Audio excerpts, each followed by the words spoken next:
Halo sahabat Rema terkasih, bagaimana kabarnya hari ini?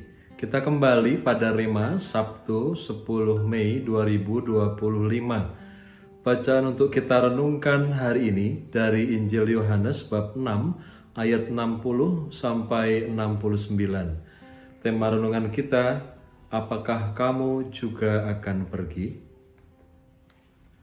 Sahabat Rema yang terkasih, tidak jarang kita mendengar kabar entah teman lingkungan, saudara kita, keluarga kita, ataupun beberapa orang Katolik lainnya yang meninggalkan iman kekatolikannya. Salah satu hal yang kerap menjadi alasan mereka adalah karena mereka merasa banyak ajaran Yesus yang tidak masuk akal. Beberapa orang menganggap bahwa salah satu ajaran Yesus yang termasuk tidak masuk akal ialah gagasan mengenai roti hidup.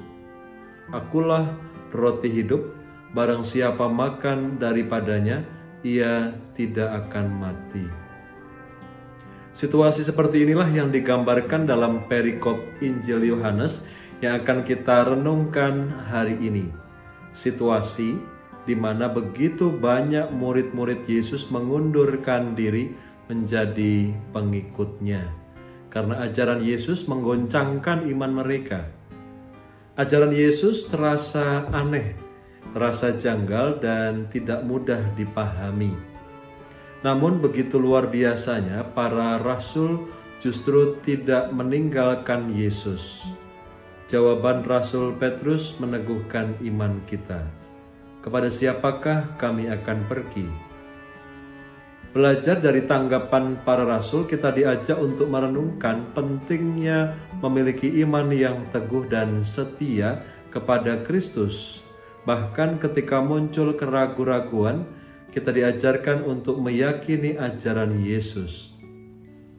Dalam kehidupan menggereja, kita seringkali juga mempertanyakan sabda Yesus.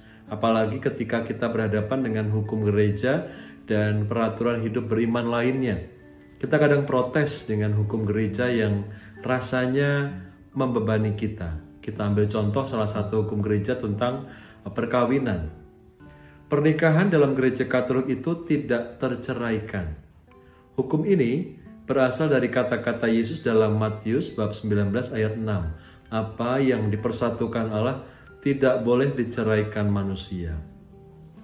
Hukum ini terasa aneh bagi beberapa orang karena hukum ini memberatkan orang yang menikah yang sedang punya masalah dan hendak berpisah. Bagaimana kalau saya dan pasangan saya sudah tidak bisa hidup bersama lagi? Bagaimana kalau saya dan pasangan saya tidak bisa bertahan lagi? Bagaimana kalau konflik terus-menerus terjadi dalam rumah tangga saya?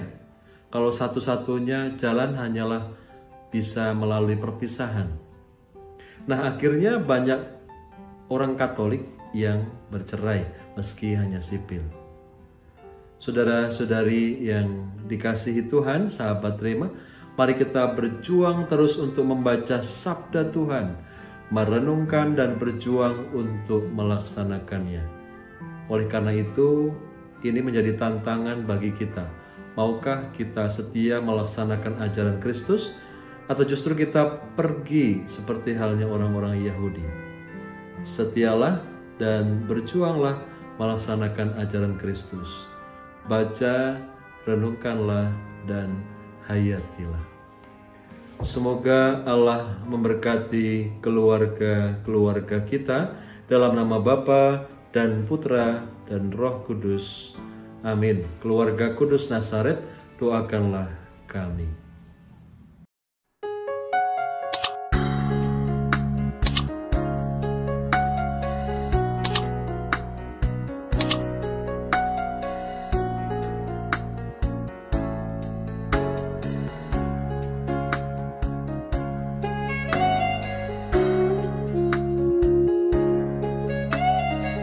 Sahabat Rema, sampai jumpa dalam program berikutnya.